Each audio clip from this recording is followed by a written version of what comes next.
Ah, vous êtes déjà là. Bonjour et bienvenue dans Fucking News, la première web émission de Rennes. C'est une émission créée par les étudiants de Rennes grâce à l'association Docabili. Alors Fucking News, qu'est-ce que c'est? Fucking News, c'est tout simplement une web émission créée à Rennes et qui concerne l'actualité de Rennes. Alors tous les 2 semaines, car l'émission est diffusée tous les 2 semaines sur l'ensemble des réseaux sociaux, vous retrouverez des reportages, des interviews, des news et plein de petits trucs faits par des étudiants de Rennes. Alors pour commencer l'émission, nous allons passer à un reportage. C'est un reportage qui concerne une association qui s'appelle Les Petits Débrouillards et qui s'occupe d'enseigner les matières scientifiques aux tout petits. T'es sûr que ça marche là? Alors les Petits Débrouillards, qu'est-ce que c'est? Donc c'est une association d'éducation populaire qui a été créée en 1990. Donc nous sommes une association régionale et vous êtes ici à l'antenne de Rennes. Débrouillard, Petit Débrouillard est parti du Québec en 1984. Donc c'est un journaliste plutôt scientifique qui dans son magazine un jour a décidé de faire des articles de médiation scientifique pour les enfants à travers des petites bandes dessinées et des expériences facilement réalisables à la maison avec les objets du quotidien.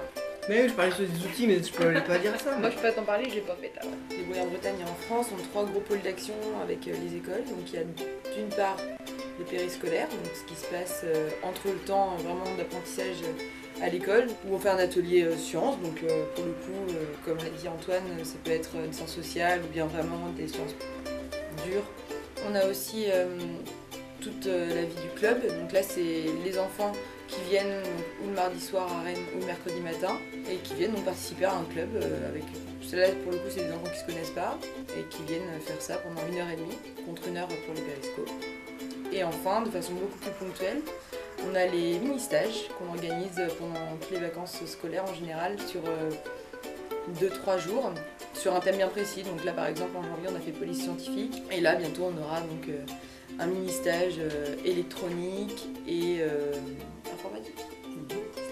À retenir, c'est que on éduque aux sciences par les sciences. C'est-à-dire qu'on ne fait pas de conférences où on explique un phénomène scientifique pointu à un public. Là, c'est vraiment, on va intégrer le public à une animation vraiment précise pour comprendre vraiment le phénomène et découvrir par eux-mêmes le concept lié à l'expérience. Ce qu'on veut vraiment leur faire apprendre, c'est la démarche scientifique, donc interrogation, questions qui peuvent se poser, expérimentation, résultat et donc conclusion, donc réponse à la question initiale. Qui se pose des questions, c'est très important. On essaye d'éveiller à l'esprit critique. Donc les formations d'animateurs Petits Débrouillards se déroulent sur 5 jours. Et il n'y a pas besoin de bagage scientifique ni d'expérience dans l'animation. Parce qu'on va former à notre démarche qui est la démarche expérimentale. Et aussi, pendant la formation, il va y avoir des modules où les futurs animateurs vont découvrir la gestion de groupe, comment animer sur un stand public, sur plutôt du scolaire. Et on apprend aussi à la formation quelle est la philosophie et la psychologie des Petits Débrouillards, donc une association éco-citoyenne de quartier. Et d'éducation populaire, donc c'est vraiment lié, c'est la science pour tous.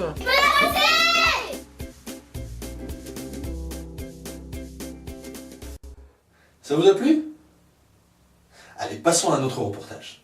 C'est un reportage qui concerne un petit groupe rennais qui organise des parties de poker. Mais alors, c'est pas des parties de poker ordinaires, c'est assez spécial et le reportage est assez troublant.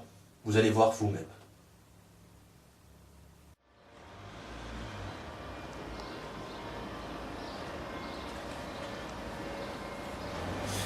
Bonjour et bienvenue dans ce charmant petit quartier de la ville de Rennes.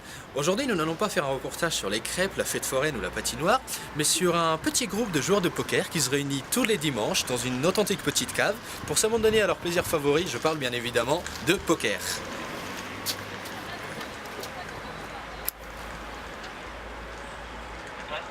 Le mot de Patrick Bruel a une grosse blinde.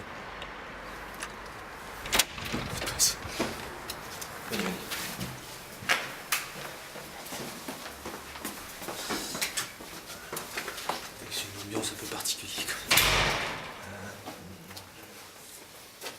Ah, ça doit être là, je crois. Ouais. Bonjour. On peut entrer? Ah, c'est bon? Oui. Alors, ça. Bonjour, vous êtes bien Willy? Ouais, c'est moi, ouais. Donc vous êtes l'organisateur de soirées de poker? Organisateur, c'est déjà le propriétaire de la cave ici. Mais je crois que, d'après ce qu'on a entendu, vous êtes le seul Sur et le Rennes? premier. Oui. Alors, à la base, on était deux. Le principe, c'est de faire des jeux de société, Ok. dans des caves, réunir du monde, des étudiants. Sauf qu'il n'y avait pas d'argent en jeu. Et l'intérêt maintenant, c'est qu'on a amené le poker. D'accord. Et là, ça devient rigolo. Ah. Bon, c'est intéressant ça, dites. Et comment se déroulent un peu les soirées Oh l'enfoiré. Quoi? T'as des cartes dans ta manche? Pas du tout. Mais si, regarde, je te jure, t'as des cartes dans ta manche. Willy, il a des cartes dans sa manche. J'ai rien, Willy. Monte ta manche. Mais non. Monte ta manche. Mais j'ai rien. C'est quoi ça? Attends.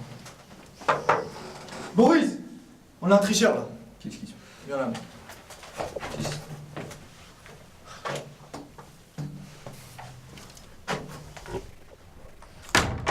Non, c'est simple. Les joueurs trichent, ils sont punis, procédure habituelle. D'accord, mais qu'est-ce qui lui arrive là? Il doit quitter la salle Ah non, on n'est pas si cruel que ça. T'entends? Ça, c'est Boris qui punit. C'est lui là? Mais vous avez le droit de faire... Vous êtes vachement violent quand même, non? Ah si, j'ai absolument tous les droits sur les joueurs. À partir du moment où ils signent le règlement, ils sont à moi. Un règlement. Ouais, je t'expliquais tout à l'heure. Pour venir jouer, les joueurs, la règle est simple. Ils payent 1700 boules, ils signent le règlement, et après ils peuvent s'asseoir sur ma table. Mais il consiste en quoi le règlement? C'est simple. Il y a 4 règles. La première, ne jamais tricher. La deuxième, toujours venir avec des sous-vêtements. Attends, pourquoi des sous-vêtements? Parce qu'en fait, les joueurs, on peut jouer pendant longtemps, on peut miser beaucoup, et on peut perdre beaucoup. Ouais. Et il y en a qui vont jusqu'à miser tous leurs fringues. D'accord. D'ailleurs, il y en a qui aiment bien quand ça finit en prix de poker. Quand tu t'es marré, toi? Et troisième règle, toujours apporter de la bouffe. Je l'ai dit, les parties peuvent être très longues et ça creuse. D'accord, donc c'est une rude épreuve quand même.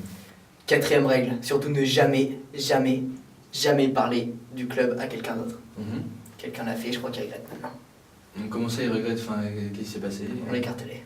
Écartelé. Enfin, Boris l'a puni. Il a pris sa voiture, il a attaché un arbre, puis il a accéléré. Et surtout, ne jamais me désobéir. Ah oui d'accord, mais c'est sévère quand même comme règle, non? Vous savez, si le berger n'avait pas de bâton, les moutons feraient ce qu'ils veulent. Et on peut s'asseoir pour regarder jouer un peu? Ah ouais, ce serait bien plus confortable. Par contre, faut payer. D'accord, et c'est combien? 10 €. Ça, je pense.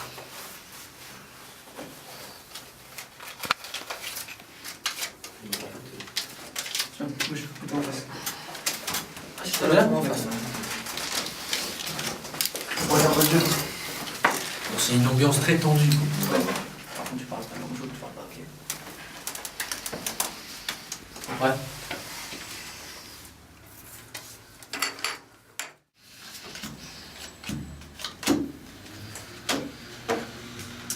Check.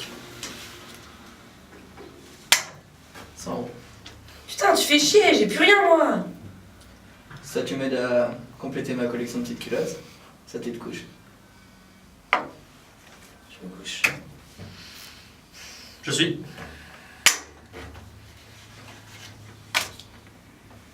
Regarde-moi. Bim, Caritas. Bâtard de moi. Tu fais le malin, mais je te rappelle que la semaine dernière, t'as perdu ta voiture quand même. Ouais, mais j'avais pas le choix. Ouais, chance.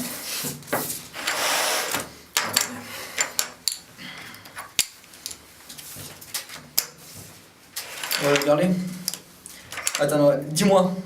C'est toi ou moi qui as acheté le chien? Ok, non, après. Bon. Un fox terrier de 2 ans, femelle, qui court vite. Sur la table. Ça me va. Ok. Bon bah moi je vais vous laisser, ok? Déjà? Oui, on est en retard, on a la voiture qui est mal garée, voilà, on doit y aller. Désolé. Bah, reviens quand tu veux. Eh bah oui, bah on n'y manquera pas. Allez, bonne soirée. Et voilà. Maintenant on va passer à une interview.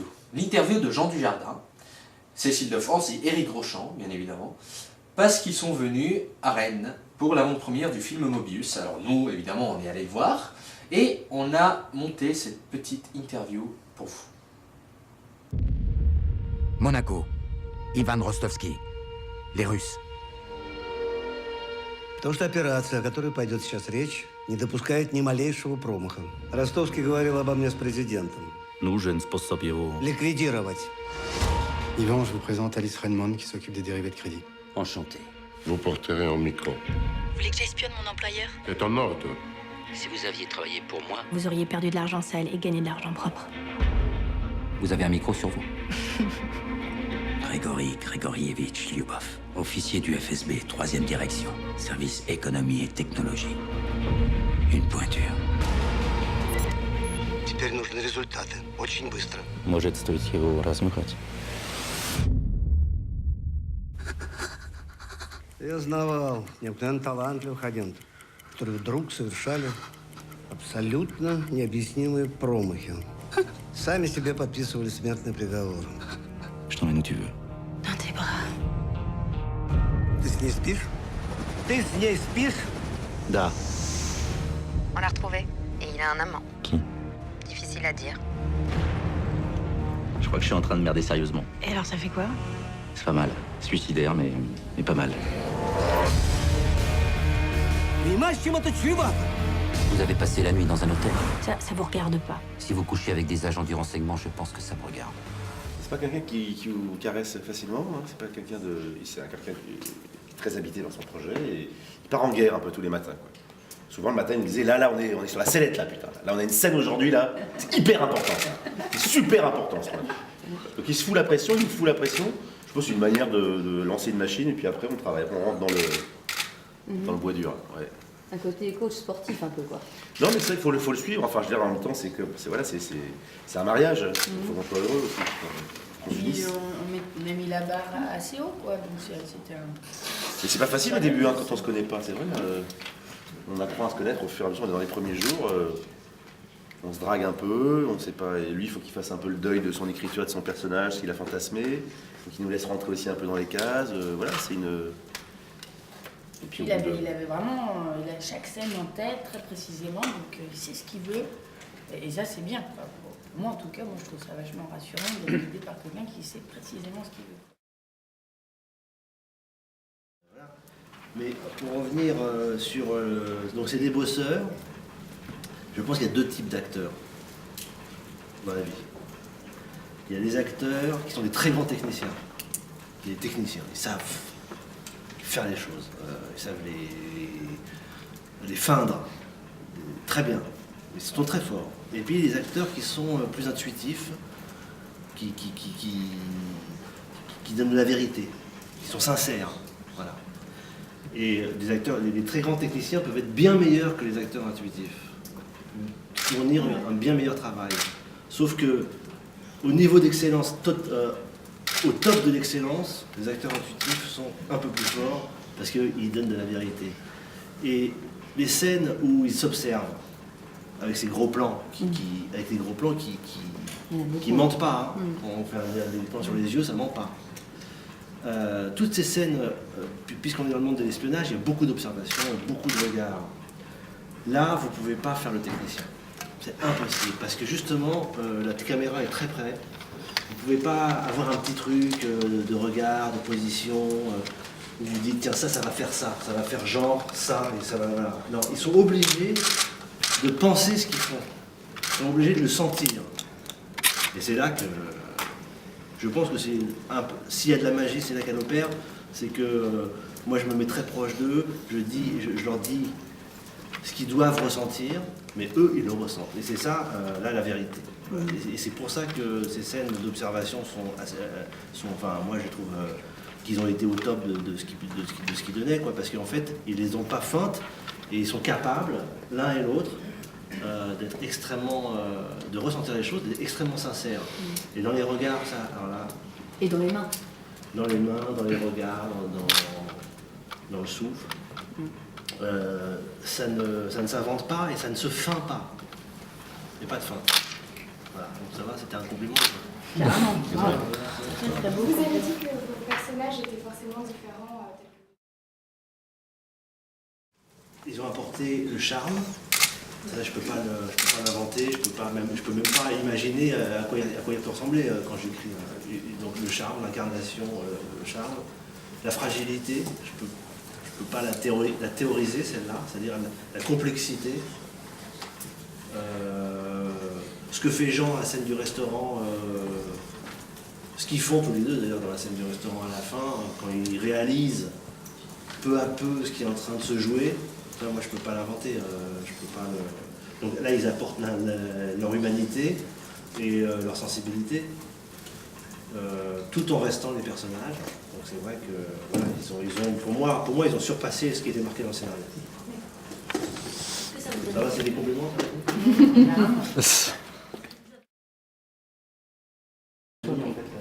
Faut le dire, le film passe aux États-Unis. Ça va être acheté. Est-ce que vous y avez pensé Non, moi j'y pense un peu, je pense, mais les distributeurs ils pensent beaucoup. Ceux qui ont les mandats étrangers ils pensent beaucoup. Donc j'espère qu'il sera vu dans le plus de pays possible, bien sûr. J'espère.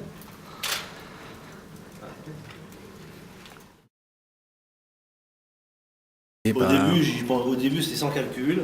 Peu à peu je me suis rendu compte que ça intéressait les gens et donc je me suis dit bah, je vais le faire puisque ça intéresse des gens. Quand ça devenait trop pénible j'arrêtais. Mais en fait c'est parce que voilà, ça a pu intéresser un certain nombre de gens, peut-être des étudiants en cinéma ou des gens qui s'intéressent de savoir comment ça se passe, qu'est-ce que ça fait d'être réalisateur de films, c'est quoi exactement. C'est en même temps pour démystifier un peu le statut de réalisateur et en même temps pour montrer ce que c'est, que c'est du boulot, de l'angoisse et de la joie. Enfin, voilà. Est-ce que, donc je ne vais pas vous redemander ce que vous aimez de notre région, quoi qu'il y a peut-être des choses qui ont avancé là sur votre salle, en fait. connaissance de l'Ouest. Il n'y a que cette salle que je connais, il y a que ça que je connais de Rennes en fait, pas trop, je connais pas plus que ça, oui. Je suis désolé. Bon. Et pour vous, Éric Augean, alors moi je connais très bien la Bretagne et quand j'avais 17 ans, figurez-vous, j'ai été guide à vélo à Lannion. C'est énorme. C'est énorme. Ça va donner de l'espoir à tous ceux qui font guide à vélo. Je faisais j'étais en auberge de jeunesse et j'étais le guide qui faisait c'est énorme. La région. Et je ne connaissais pas la région et je disais absolument n'importe quoi. Alors comment tu peux lui en vouloir? C'est dégueulasse. C'est moi à son âge. Je me reconnais en elle. Donc vous êtes resté combien de temps en fait réellement? Enfin, juste le temps d'un été ou... Plusieurs étés, j'ai gagné ma vie comme ça, c'était formidable. Personne s'était aperçu de la supercherie? Non, parce qu'à chaque arrêt, je faisais boire tout le monde un petit coup. Et donc tout le monde préférait venir avec moi parce qu'on rentrait bourré. Alors vous vous rappelez comment on trinque? Qu'est-ce qu'on dit quand on trinque? Vous, normalement, Jean Dujardin, vous le savez, on vous l'a dit. Attendez, j'étais dans des fest-nose, j'ai fait des trucs de dingue, moi. J'ai été en transe pendant des heures dans les fest-nose. Ouais. J'ai été au festival, j'ai vu Alan Stivell dans les festivals de musique celtique, et vous avez rigolé, quoi. Ah ouais. Bien sûr. J'ai été autonomiste breton, figurez-vous. Ah oui, mais ça m'étonne pas. J'ai été autonomiste breton juste avant d'être autonomiste corse. Allez, d'accord. Non, c'est vrai. Ouais, non, mais pourquoi pas vrai, je les ai connus, Hein. On sent bien que les organisations parallèles, ça vous branche. Exactement. Hein? La clandestinité bretonne, je connais très bien. Non, mais j'adore la nature bretonne. Ah, bon, je connais pas assez. Voilà.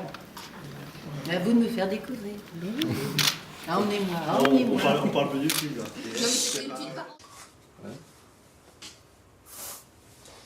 Voilà, c'est ainsi que s'achève l'émission. J'espère que ça vous a plu et que je vous retrouverai dans 2 semaines pour l'émission numéro 2. Allez, bonne année.